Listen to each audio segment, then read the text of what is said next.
What is going on, everyone, and welcome back to the Sports Talk on Tap podcast, where here you can find daily videos Monday through Friday covering all the four major sports leagues, whether that be NFL, NHL, MLB, or NFL. And in today's episode, it's only right we start with NFL since, Nick, we can smell it coming around the corner. Training camp has officially arrived for a lot of these teams as they take the field. And just get ready to practice for the upcoming season. And a lot of teams have high expectations, so it's going to be interesting to see how things work out. But maybe more so like kind of like a training camp, like preseason thing. Kind of what are some things that might be sticking out to you as we approach this football season, before the regular season? What are you looking to see or interested in? Like maybe it's position battle or something. Yeah, it's not just like the position battles alone, but I think there's going to be a ton of position battles between veterans and rookies because we've seen in this draft class, at least offensively, there was so much talent, quarterback wise, receiver wise. And I think so many of those positions are going to have battles for that number one spot. We've got the Bears who Caleb Williams is going to be their starter, but like, is Roma Dunze, is he going to be getting starting time, or are they going to put him kind of in the backseat opposed to DJ Moore and Keenan Allen? Is Marvin Harrison Jr., he's probably more likely to be the, day one, number one receiver. But it's just, I'll be interested to see, like, where these guys kind of fit in.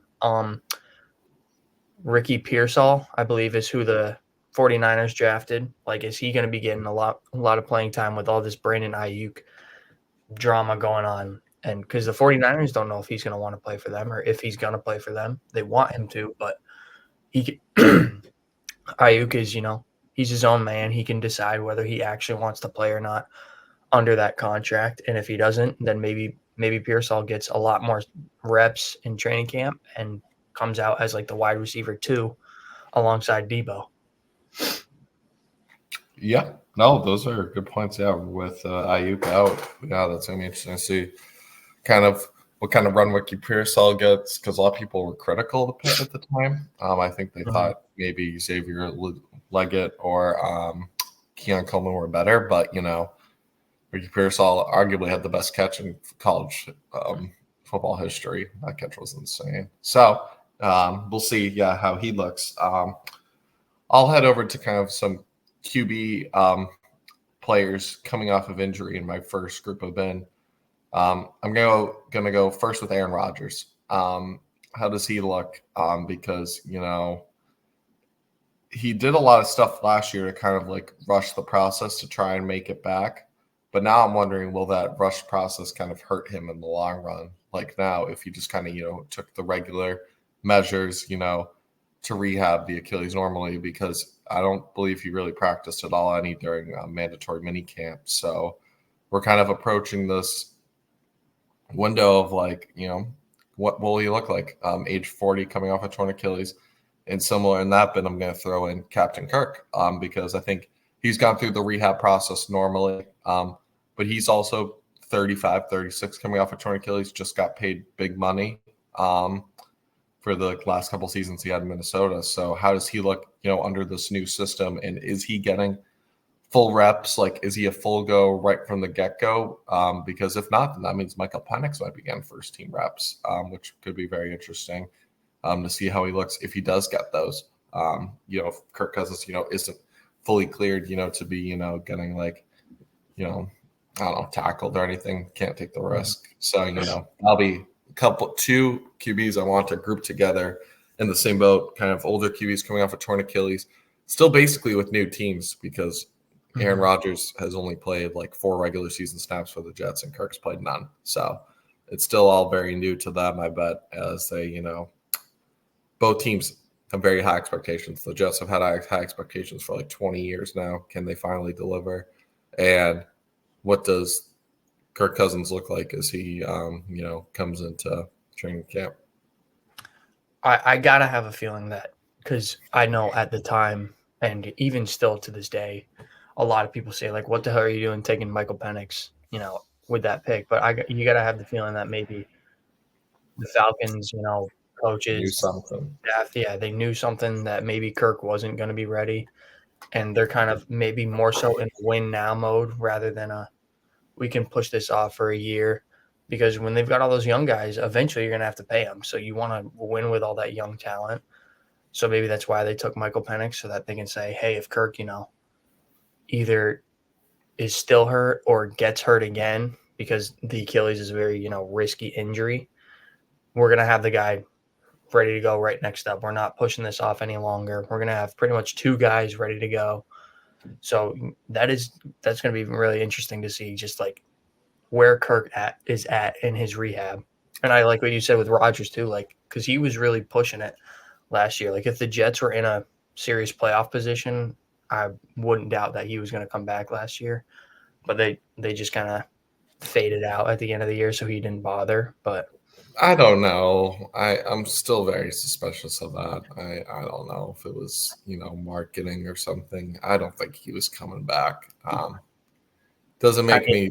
There's no way he defines all the odds and comes back. That typically takes at least 9 months to fully heal and recover. Like Kirk Cousins, like tore his ACL right at the end of October, or like on Halloween, and he, will just be in time for the regular season most likely. But Aaron Rodgers is trying to tear in September and come back in late December, January, like not even a full 4 months. He was trying to cut the time basically in 2/3 off. It just was never possible. I'm just going off what I was seeing. I was seeing him take actual, reps at practice. They were, non-contact reps, so that kind of speaks for itself. But the mere fact that he was kind of doing drills on that same Achilles that was torn like 5 months prior kind of shows me, hey, maybe he healed it in some miraculous way. But I guess we'll never know, because Yeah, stunk it up. I've just always been suspicious of that. But yeah, who knows? Maybe you're right. Yeah, so those two kind of groups together for the two older QBs coming off Achilles. How will they look basically with their new team still? Anything else that you're looking forward to as we approach training camp? I'm kind of curious, because I still haven't watched like the receiver documentary like all the way, but I've still seen clips of it, and just like seeing how Davante Adams was this year. I'm kind of curious to see how the Raiders are this year, because they didn't go after a QB. Like, it kind of seems like Aiden O'Connell is their guy. They didn't draft a quarterback. They didn't try to sign one in free agency. So I'm curious to see how that works out for them, because they got Antonio Pierce, who's I think is a pretty good coach. He kind of seems like a really good motivator. Who guys like Max Crosby said they weren't going to play if he wasn't the coach. So I'm excited to see that team. I don't know how it's going to work with Aiden O'Connell. He showed kind of glimpses of, being. I think anything's better than Jimmy G, and it genuinely seemed like the Raiders and Davante Adams were a lot happier as soon as Josh McDaniels got fired and Antonio Pierce took over and Aiden O'Connell started. Even if Aiden O'Connell's not the best QB in the world, I think the vibes were just a lot better. Mm-hmm. Yeah, no, I mean, the Jimmy G thing was solely forced because of, Josh McDaniels and his whole Patriots ties, and him coming out defending the Patriots in the middle of like team meetings where guys were like kind of trashing on the Patriots. And I think it was Antonio Pierce who actually said, like, he was talking about his, strategies they used to beat the Patriots in like 2007, talking about how like anybody was beatable. And Josh McDaniels like came out saying, like, you don't talk about them like that. Like, we got to show them respect, all that stuff. So it's a whole weird situation. That it's almost like he was, still rooting for the Patriots despite not wearing their uniform. So, but I'm curious to see how like a full healthy season of that team will look, because I still think they've got a bunch of talent on both sides of the ball. Maybe not in the quarterback position, but they've got good receivers. They just drafted Brock Bowers. They just signed Christian Wilkins, so that defensive line is more bolstered up with Max Crosby. So I think that's going to be an interesting team to watch. at least Yeah. in my eyes. No, I agree. And obviously, we QB's most important position, so kind of receivers as well. So kind of gonna stick on that topic. I'm gonna go over to Pittsburgh where we did a podcast on the Russell Wilson versus Justin Fields debate. But I'm still curious, just in training camp, like who's like Russell Wilson? He'll probably start getting a majority of the reps, but like how many? Will Justin Fields get any? Will Fields be used in like any unique packages? Because I'm curious what Arthur Smith dials up, because he was regarded as one of the best offensive minds when he was Tennessee Titans offensive coordinator, and kind of reformed Ryan Tannehill into a top 10 QB for a couple of years. But now, I mean, he went to Atlanta. There was a lot of stuff he didn't know how to use. Bijan right, Kyle Pitts right, and rightfully so, just because they seemed misused all the time. But at the end of the day, they were still their offense, still showed flashes. But I'm just curious kind of what they look like, and what Russell Wilson, can he revive career with a guy like Arthur Smith that is also trying to revive his career? And how do those two look? How does Justin Fields look? Also in the same vein, kind of, trying to revive his career. So I'm very excited to see those three kind of trio, the two QBs, and those, see how they all transform. Because we know what the Steelers defense brings. We've talked about before. I'm kind of curious because it's not like a training camp battle. Like, I don't know if there's like officially like it's a 50-50 shot for these teams. Like, I think a lot of these rookies like Caleb Williams, Bo Nix are kind of just starting, and they're the heavy favorites to start. Where guys like McCarthy and May, I think I'm curious to watch to see how they do and what percent they get snaps for first team more so. But at the end of the day, there's a heavy favorite on both sides with Jacoby Brissett and Sam Darnold. So those are kind of some other things you got to keep an eye out on. Do you know how old J.J. McCarthy is? 21. Okay, because I was going to say, like, those two are – because Drake May is also 21. So there are guys that are more so on the, like, development side. And then I think, Caleb Williams, obviously, Jaden Daniels. Those are the older, more NFL-ready guys. But I'm still excited to see how, Drake May, J.J. McCarthy, how they develop during training camp, and, like, will they progressively get better week to week? I really hope they do, just because, if they're not, then the coaching staff is probably doing something wrong if they're looking worse and worse. But I did see a few, highlight clips from the Patriots training camp, at least. Drake May, making a few good throws. He's not getting starter reps because Gerard Mayo said that as of right now, and it makes sense that Jacoby Brissett is the most NFL-ready quarterback. And that makes sense being that he was in the NFL, or has been in the NFL for like 8 years. So that was kind of reassuring to me to hear that, because I was still worried that, maybe they lean towards Drake May on opening day. But I think Gerard Mayo is going to really take his time, let Drake May develop, behind the scenes, on the bench behind Jacoby Brissett, to really watch him. And I hope J.J. McCarthy does that as well, because they don't need to be taking these hits right now. And, I can't say meaningless games for the Vikings. Sorry. I can't say meaningless games for the Vikings, because, they're going to be probably a more competitive team than the Patriots. But when it comes to Drake May, like, you don't need to throw him into the fire and have him have all these mental errors. I don't know. I'm really curious too, just because McCarthy, I think it's similar, both Drake May just developed, and I am really curious just about Sam Darnold. Is there anything left? Is he this year's Geno Smith or last year's Baker Mayfield? I'm really curious, because he was a top 5 pick for a reason, but he's never really been in a good situation until last year, where he was just kind of backing up Brock Purdy in San Francisco. So kind of has he learned anything? And I don't know, just seeing, like you said, I don't know whether to, feel good about training camp highlights or not. But it's always, refreshing seeing Sam and JJ, that connection. It was for a 50-yard practice highlight touchdown. So you see JJ getting hyped. So, I'm just curious, because it'd be awesome. He obviously won't be back even if he plays good. I don't think so. It'd just be awesome to see a guy like Sam that I think, is just a humble dude, very quiet. If he balls out and then goes to a team like the Giants, and next offseason and signs a big contract because, why not? See some dude succeed and kind of I hope it kind of begins for people to start kind of removing the bust category, not necessarily just because, some players are just straight up bust, but like you really got to take into account, like I hope it makes people realize and open their eyes and take into account like the situation they're drafted into more so than just the actual player themselves. Like when trying to deem someone a bust, I think it's more so like a bust on the organization because like I've talked about with you, how many times have the Bears developed a QB?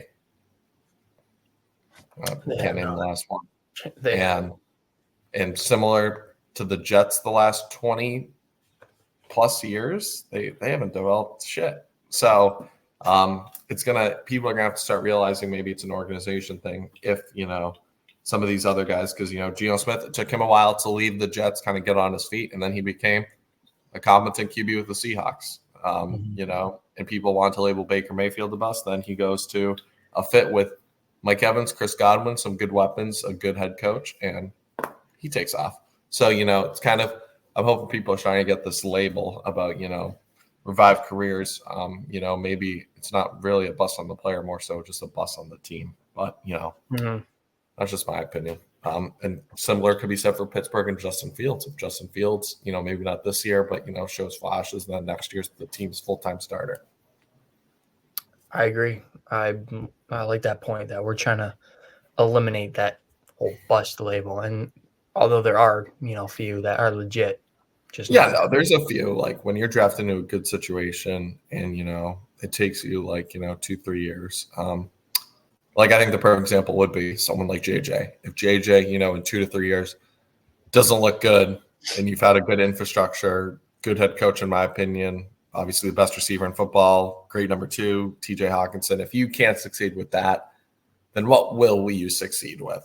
Obviously becomes a question mark. Mm-hmm. Yeah. But yeah. With that being said, though, overall training camp right around the corner. It's going to be solid vibes. We all can't wait.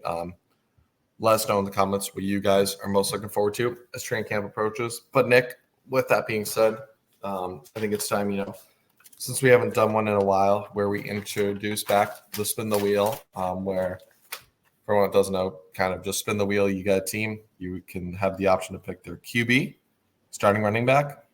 You have 3 wide. Do we do 2 or 3 wide receivers? 3.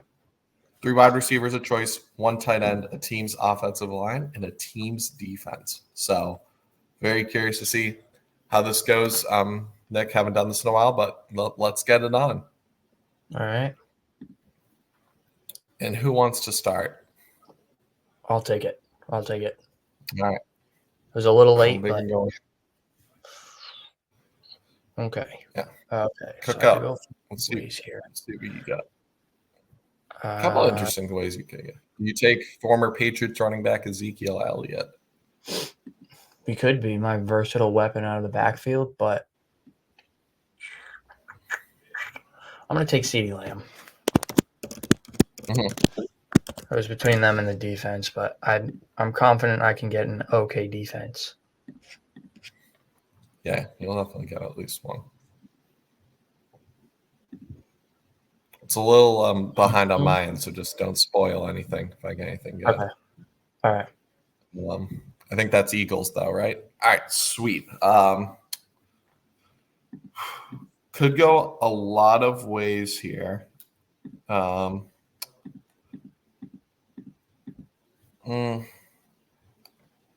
do have one of the best O-lines in football still, which is I'm tempted. If they had Jason Kelce, I'd probably do it, but I'll find another pretty good offensive line, so I'm going to take A.J. Brown. It's hard to pass up. All right. Pretty matched up receiver-wise so far. NFC East battle. Oh, man. Are you kidding me? Oh, hey. Underrated squad. I don't even know who to take on this team. Their defense? Their No. defense is always scrappy. Yeah, but I'm not looking for that because then anybody you take on defense is going to be good compared to that. I mean, you could go Adam Thielen, had 1,000 yards last season. Could Yeah, go running back. Their best weapons are their receivers. I can't go running back if I've got 3 of them, so I'll take Adam Thielen. Just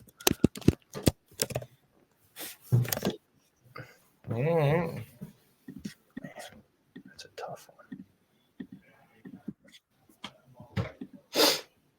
Oh, You see Bryce Young's outfit for training camp? no. Was it awful? Bro. Yeah, if you look up NFL memes, you'll see. I'll take the second best receiver in football. Give me Tyreek Hill to pair up with A.J. Brown. Here comes the wheel glaze where it just glazes you and gives you all the good players. It glazed you the first half of the summer when this was happening. Or at least the first couple times. You know, it was kind of getting frustrating. Oh, okay. I might go O-line. I feel like Yeah. they usually get a pretty solid O-line. Yeah? No, they do. I was like a half an inch away from getting Browns. Okay. Ooh. Oh. Giants?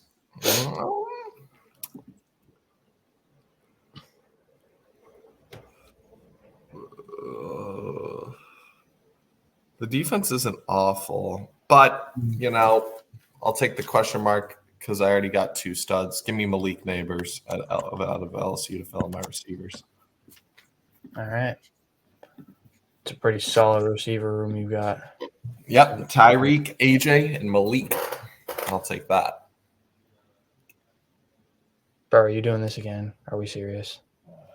The same exact thing. Are you actually joking? Nah, this game. This is weekend. Where do you want to go now? Could go Michael Pittman to close out your receiver room. Could go JT. It's a solid. I'm taking Jonathan Taylor because I need like a big hitter at receiver to be able to match up against you. Fair enough.